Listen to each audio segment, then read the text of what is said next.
नमस्कार विद्यार्थियों। आज संस्कृत और हिंदी व्याकरण में अपना चैप्टर रहेगा संधि प्रकरण। संधि प्रकरण में संधि क्या होती है, संधि के कितने भेद होते हैं और उस भेद के भी कितने विभेद होते हैं, उसके बारे में अपन एक नजर में और एक पटल पर ये सारा दर्शाते हैं। तो उसका तुलनात्मक अध्ययन करके आप ये एक छोटे से वीडियो में है वो पूरी समस्या से हल पा लेंगे और पूरे प्रश्नों को आराम से है वो सरल कर लेंगे। तो आइए आज अपन शुरू करते हैं संधि प्रकरण। संधि के अगर अपन को सूत्र नॉलेज में है तो सीधा वो सही हो जाएगा और या फिर वो गलत होगा। तो अब अपन सूत्रानुसार संधि प्रकरण को सीखते हैं और देखिए संधि प्रकरण।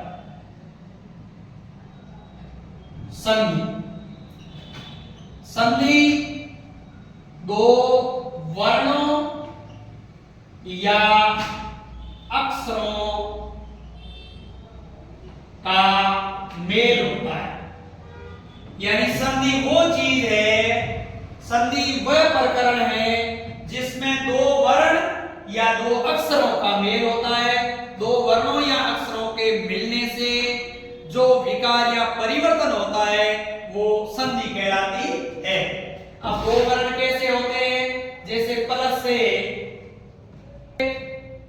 कोई भी वर्ण होगा और प्लस के बाद में भी वर्ण होगा, ये दोनों वर्ण मिलकर के और एक वर्ण बनेगा। तो वो वर्ण क्या परिवर्तन होता है, तो ये है वो अपने संधि है। अब प्लस से पहले क्या आएगा, प्लस के बाद में क्या आएगा, उस आधार पर है वो इसके विभाजन या इसके भेद किए गए।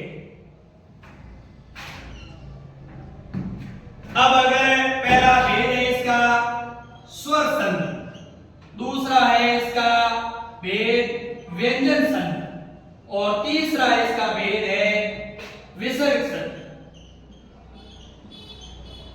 ये भेद किस आधार पर हुआ है, इस आधार पर हुआ है कि प्लस से पहले क्या आएगा, प्लस के बाद में क्या आएगा, उस आधार पर ये तीन भेद कर दिए गए हैं, स्वर संधि, व्यंजन संधि और विसर्ग संधि। अब स्वर संधि में क्या होगा, प्लस से पहले स्वर आएगा और प्लस के बाद में स्वर आएगा, तो ये स्वर संधि कहलाएगी।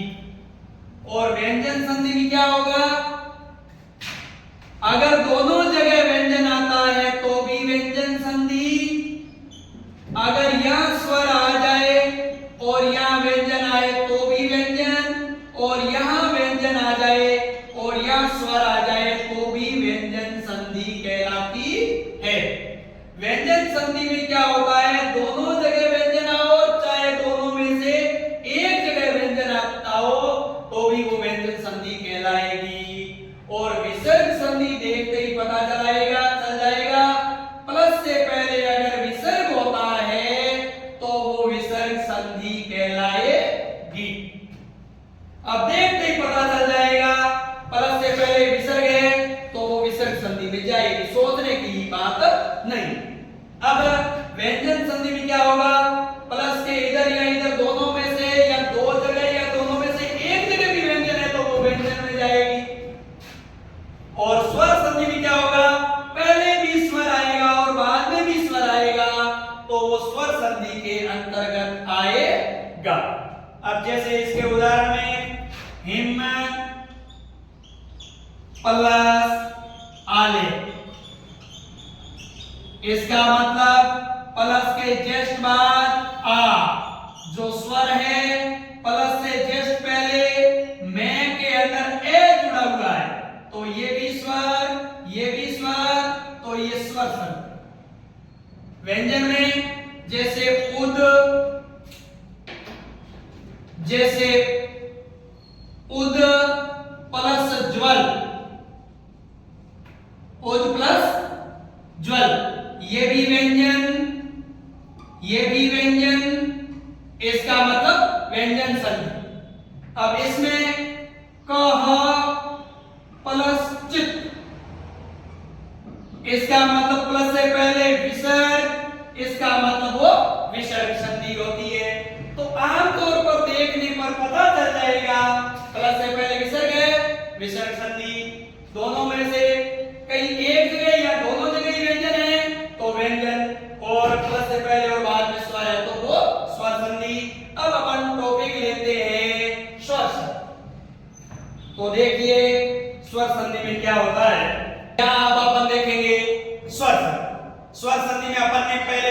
बतलाया, समझा कि स्वर संधि में पहले भी स्वर और बाद में भी स्वर आता है। अब स्वर कौन से होते हैं? ये स्वर होते हैं 13। संस्कृत में ये 13 स्वर होते हैं, हिंदी में है वो 11 स्वर होते हैं। हिंदी में ये 2 स्वर नहीं होते। अब प्लस से पहले कौन से स्वर आएंगे, प्लस के बाद में कौन से स्वर आएंगे, इस आधार पर है वो स्वर संधि के है वो पार्ट कर दिए गए हैं। और स्वर संधि के पार्ट होगा, पहला होगा दीर्घ स्वर संधि, यानी कि मैंने पहले ही बता दिया प्लस से पहले इसमें से कौन सा आएगा और प्लस के बाद में इसमें से कौन सा आएगा। तो इस आधार पर इसके है वो विभेद कर दिए गए हैं। पहला भेद है वो दीर्घ, दूसरा है वो गुण, ये सारे है वो स्वर संधि के विभेद है। तीसरा है वो वृद्धि, चौथा यण, पांचवा अयादि,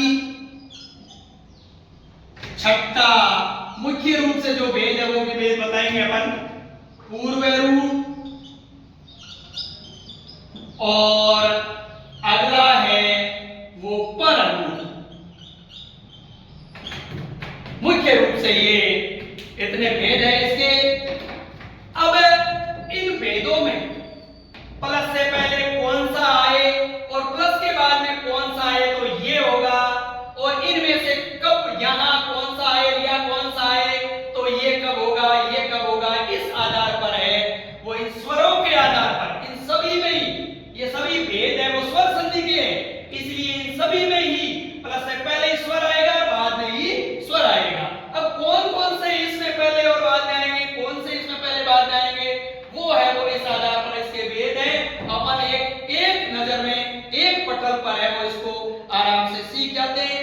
तो इस पूरे वीडियो को जब अपन देखेंगे तो अपने को पूरा ये स्वर संधि क्लियर हो जाएगा, और समस्या और प्रश्न गलत होने की संभावना इस स्वर संधि में ही रहती है। और स्वर संधि के अगर क्लियर होगी तो समझ लो कि आपने 80% से ज्यादा आपके संधि है वो क्लियर हो। उसके और उसके बहुत कम उदाहरण हैं और कम नियम है, कम सूत्र और भेद है। ओके, अब दीर्घ संधि नाम से ही पता चलता है दीर्घ यानी दीर्घ हो जाता है। अब दीर्घ क्या हो जाता है, ए या आ में दीर्घ कौन है, आ, ई और ई में दीर्घ कौन है, ई, ऊ और ऊ में दीर्घ कौन है, ऊ, और री में दीर्घ कौन है, री। तो इसकी पहचान क्या होगी, इसकी अपन पहले पहचान लिखते हैं। पहचान, संधि जब बनी हुई होती है तो बनी हुई संधि में जब आ आए या बड़ी आए या बड़ा ऊ आए या बड़ा री आए तो समझ लेना कि वो दीर्घ संधि है, क्योंकि नाम से ही पता चलता है दीर्घ यानी बड़ा स्वर। इसमें बड़ा कौन सा, आ, इसमें बड़ा ई, इसमें बड़ा ऊ, और इसमें बड़ा री। तो ये अगर संधि बनी हुई नहीं, ये बड़े वाले आगे, तो ये इसकी पहचान है कि वो दीर्घ। गुण का मतलब है नाम से ही पता चलता है इसमें नया रूप हो जाता है गुण। गुण में क्या हो जाता है, एक मात्रा होगी, जैसे ये एक मात्रा और ये होगी वो ऐसी एक मात्रा। गुण संधि में ये एक मात्रा होगी, और या फिर जहां संधि हुई है वहां ये अ का निशान होगा, वो है वो गुण संधि। गुण में मतलब एक नया गुण आ गया। और नाम यहां है तीसरी है वो वृद्धि संधि। वृद्धि नाम से ही पता चल जाता है कि इसमें वृद्धि हुई। जैसे कोई पौधे के बारे में बात करते हैं कि उस पौधे ने वृद्धि की, वृद्धि का मतलब होता है एकदम डबल हो गया, कि कल इतना था और एक पत्ता था और आज डबल हो गए, 2 पत्ते हो गए, तो उसको वृद्धि बोलते हैं। तो वृद्धि संधि में क्या होगा, इसमें डबल मात्रा होगी, जैसे आई की और इसमें औ की, ये इसमें है वो कौन सी संधि होगी, वृद्धि। तो देखते ही पता चल जाएगा, जब डबल मात्रा है वृद्धि संधि, जब एक मात्रा है गुण संधि, और जब ये चीज बनी हुई है तो वो दीर्घ संधि। अब है यण।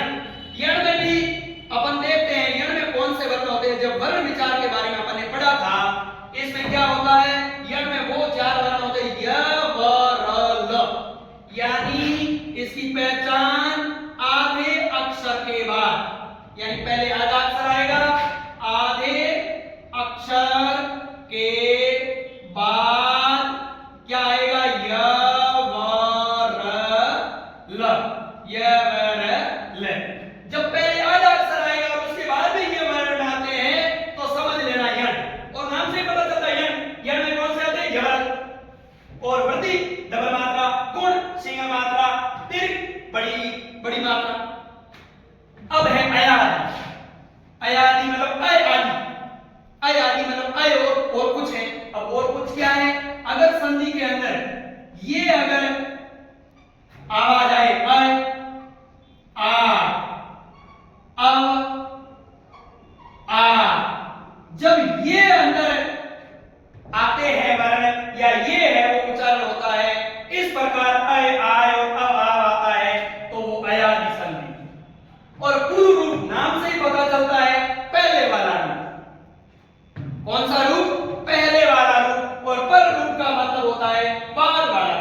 जैसे प्लस के प्लस आता है, प्लस में यहाँ होगा और यहाँ होगा।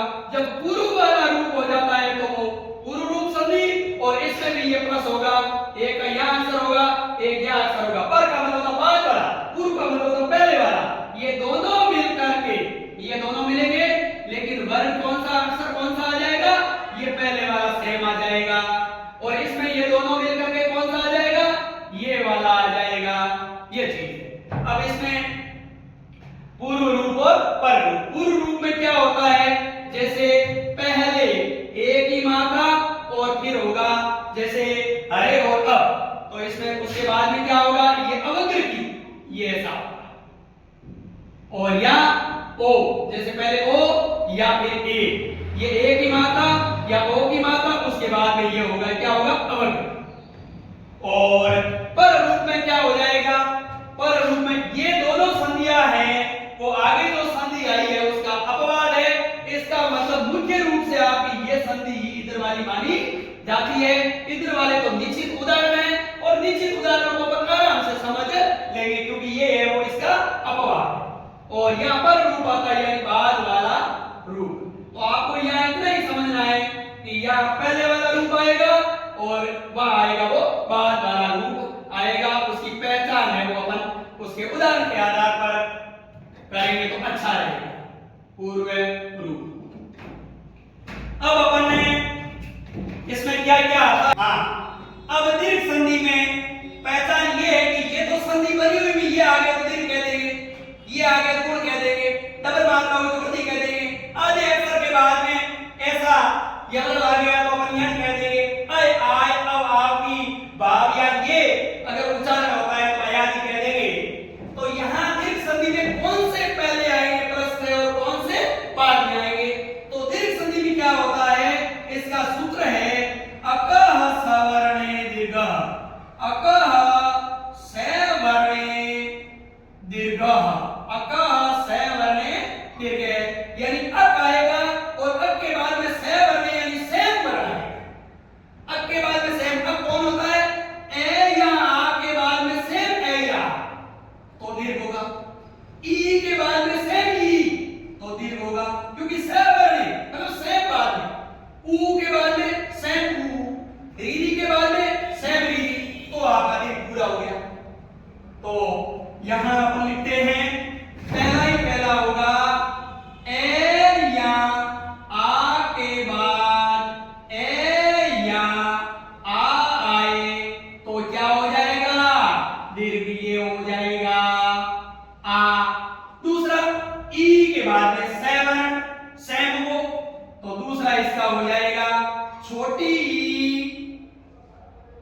ई या बड़ी ई के बाद छोटी ई या बड़ी ई आए, मतलब सेम के बाद में सेम, तो वही ये बड़ा हो जाएगा, मतलब बड़ा ई हो जाएगा। तीसरा मतलब ये दीर्घ कहां तक चलेगा, यहां तक चलेगा, यहां तक दीर्घ चलेगा। अब यहां क्या आएगा, ऊ, इसके बाद खुद ऊ के बाद छोटा ऊ या बड़ा ऊ आए तो ये बड़ा वाला ऊ हो जाएगा। और चौथा है छोटा री या बड़ा री के बाद छोटा री या बड़ा री आए तो क्या हो जाएगा, बड़ा री। तो इस प्रकार ये आपकी दीर्घ पूरी होगी। वापस एक लाइन में दीर्घ में क्या होगा, पहले ही ए बाद में भी ए आएगा, पहले ई तो बाद में ई, पहले ऊ तो बाद में ऊ, पहले री तो बाद में री, तो ये आपकी होगी दीर्घ। अब है गुण। गुण का सूत्र है आद गुण, संस्कृत में सूत्र है आद गुण, जिसमें गुण हो जाता है। अब गुण में क्या आएगा, प्लस से पहले क्या आएगा और प्लस के बाद में क्या आएगा। गुण में प्लस से पहले ये आएगा, गुण में प्लस से पहले ये आएगा, मतलब ए या आ पहले आएगा। अब बाद में ये बारी बारी जाएंगे, सब बारी निकालेंगे। अच्छा अब आप ये बताइए कि प्लस से पहले तो सर आप कहोगे कि ये हो गया था, बिल्कुल हुआ था,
या बड़ा ऊ।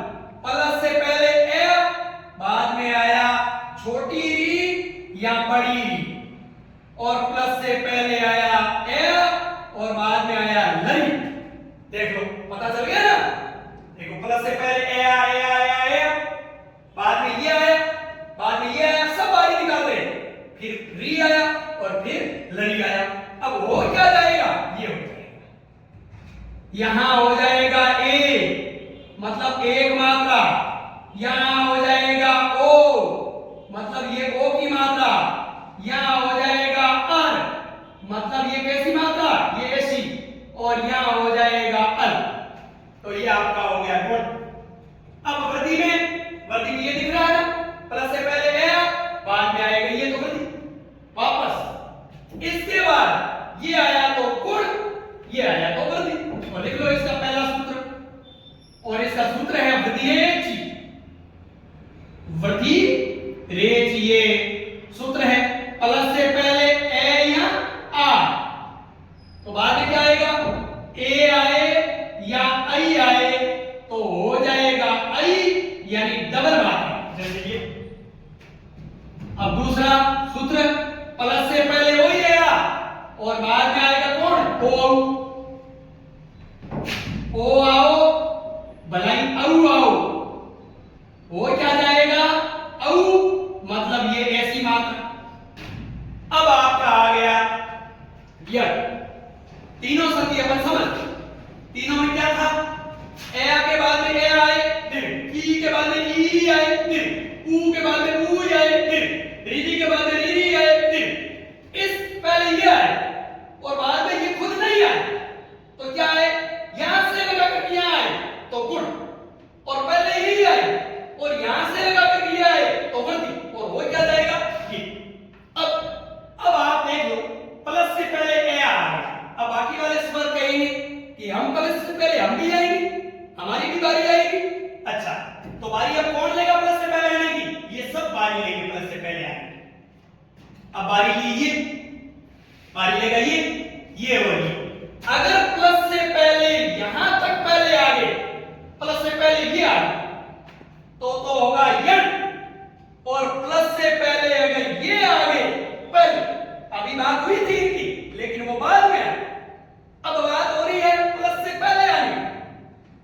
प्लस से पहले अगर ये आ गए और बाद में अगर क्या आएगा, देखो ई के बाद में सेम ई आ गया तो आगे दीर्घ होगा, लेकिन सेम नहीं आना चाहिए, असमान वर्ण आना चाहिए। तो या पहला ही पहला होगा, छोटी या बड़ी के बाद असमान स्वर, ये ध्यान रखना, असमान स्वर। ई आएगा पहले, तो ई पहले आए और बाद में अगर सेम ई आए तो दीर्घ हो जाएगा, लेकिन बाद में दूसरा आए तो इसका हो जाएगा ये। देखो ये हो गया दूसरा सूत्र। पहले ऊ और ऊ आए और बाद में वही असमान, तो ऊ का हो, पहले ये आया तो ये हो गया, ये आया तो वह हो गया, ये आया तो रे हो गया, ये आया तो ले। अब असमान आएगा तो इसका हो गया व, और तीसरा हो जाएगा छोटी री या बड़ी री के बाद दूसरा है, ये खुद नहीं है क्योंकि ये खुद आ गया, तो देख रहे हैं ये हो जाएगा दीर्घ, दूसरा है तो इसका हो जाएगा र, और चौथा है लरी के बाद में असमान स्वर आए तो इसका हो जाएगा ल। अब है अया। अयादी में क्या होगा, प्लस से पहले अभी ये आया तो आपकी ये होगी, अब प्लस से पहले ये आएगा। अब आप कौन सा, ये तो पहले आया था, बिल्कुल आया था, पर वो कहां आया, वो बाद में आया, और अब ये कहां आ रहा है, अब ये पहले अपनी बारी निकाल रहा है।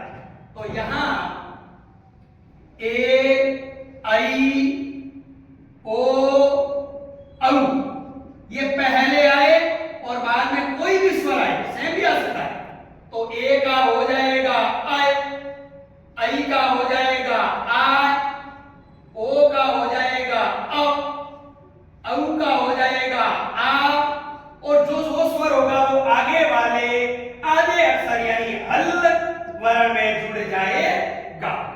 तो ये हो गया भैया मोटे तौर पर अपने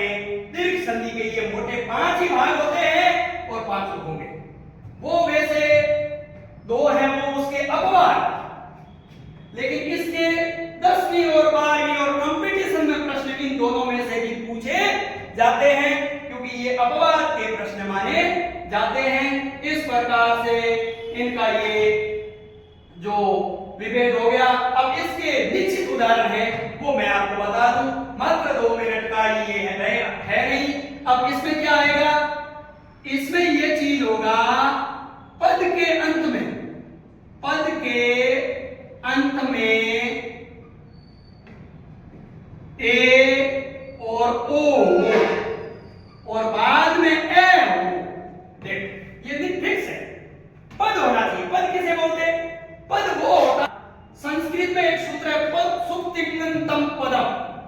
सुप्तिंगंतम पदम का मतलब होता है जैसे शब्द रूप वाला जो रूप आता है या धातु वाला जो रूप आता है, शब्द का जो प्रथमा से लगा करके संबोधन तक जो रूप बना हुआ होता है, जैसे हरि है, हरि का रूप संबोधन का एक वचन हरे हो गया, और विष्णु का संबोधन का एक वचन विष्णु हो गया, तो ये पद कहलाता है। मतलब वो विभक्ति का रूप है, वो पद कहलाता है। तो यहां और बाद में ये ए आता है तो इसका हो जाएगा अवग्रह, और यह क्या होना चाहिए, लास्ट में ए हो ओ, जैसे अरे प्लस अब इसका मतलब क्या हुआ, ए के बाद में ए आने पर ए का तो क्या होना चाहिए, ए होना चाहिए। लेकिन ये कह रहा है कि मेरे लिए ये कंडीशन आ जाए तो मैं होऊंगा, वरना आप सभी के लिए ये सब, मतलब इसके लिए ये इसका अपवाद है। ए का तो ए होना चाहिए, लेकिन यहां ये कह रहा है अगर ये पद होता है ना, पद कौन होता है, जो प्रथमा से संबोधन तक का रूप होता है, और उसके बाद में अगर ए आता है तो इसका पूर्व रूप यानी पहले वाला रूप ही रहेगा, तो इस हरे का हरे ही रहेगा, और इसका हो जाएगा अवग्रह, और ये हो जाएगा इस प्रकार। अब ये पूर्व रूप, ये हो गया पूर्व रूप, और ये है पर रूप। पर रूप में क्या होता है, पर रूप यानी बाद वाला रूप।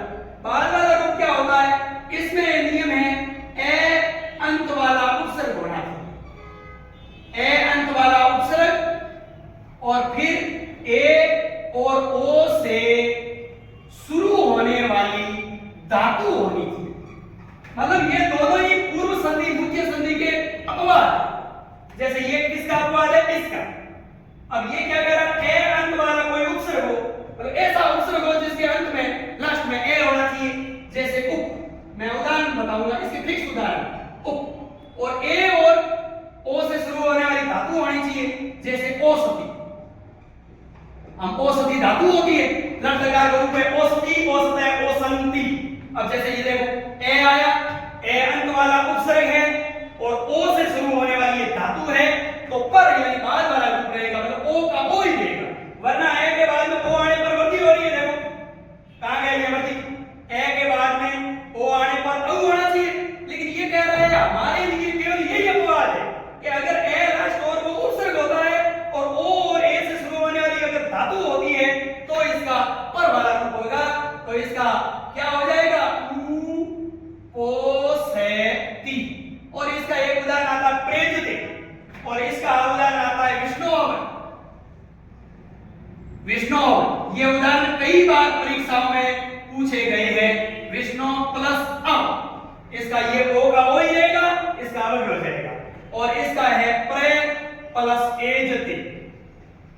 इसका मतलब ये ए है और उपसर्गंत है, ए अंत वाला उपसर्ग है और ए है, तो इसका हो जाएगा प्रेजते। बहुत बार ये ट्यूशन कंपटीशन में और 10वीं और 12वीं में आए हुए हैं।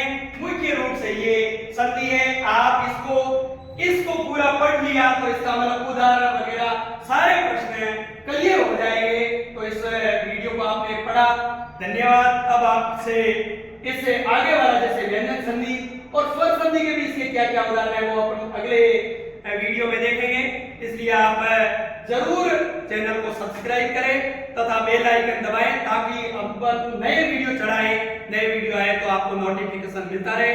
धन्यवाद।